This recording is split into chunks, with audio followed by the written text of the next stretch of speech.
The police say the two women shot dead at a rural Whangarei home this morning had gone there to do a property inspection. They believe the occupant of the house opened fire on the women when they arrived, and he also shot and injured a man who'd gone with them. That man managed to escape and is now in hospital. The house on Mount Tiger Road went up in flames late this afternoon after the shooter fired at police from inside. Police Superintendent Russell LaPrue, speaking in the last hour in Whangarei, says it's not yet known if the man is alive or dead. Police and the Armed Defenders Squad arrived fairly shortly afterwards and discovered two deceased women at the property. We believe that the two women were related. A man was also had been shot and is currently at Whangarei Hospital, and he remains in a stable condition. The identity of the shooter is known to the police. We believe that he went inside the property, and we've had specialist police staff there all day negotiating with him, but we have heard nothing from him. Police eventually used tear gas late this afternoon, and the offender fired several shots at the police, and the police staff present returned some shots. Soon after that, the house caught fire and is fully engulfed. At this point in time, the status of the offender is unknown, but we believe that he is still inside the house. While police and the fire service were at the property, they will not enter the house at this stage just due to safety. We currently have cordons in place at the intersections of Mount Tiger Road, Whangarei Road, and Mount Tiger Road and Whangarei Heads Road. We still, you will appreciate, have a large number of inquiries to make to begin to understand what happened through the tragedy today. Police Superintendent Russell LaPrue speaking in the last hour. Let's go to our Northern reporter Lois Williams, who's been at the cordon, also at the police media conference. Lois, this is just terrible. What more can you tell us? Well, there's a few more details, John. The police know who the shooter is, or was, they say, but they're saying this is not a gang-related crime. It's obviously to do with the property. Also, the two women that this man killed were related. Now, Mr. LaPrue's not saying how they were related, but they were related, he says, and this is going to hit their family and their friends and the local community very hard.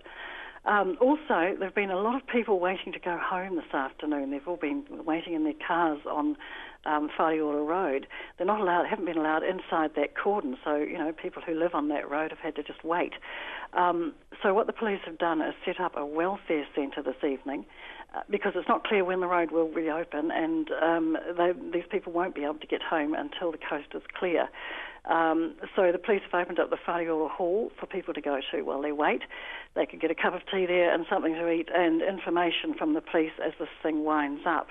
And they can finally get into the property and find out what's happened to the shooter.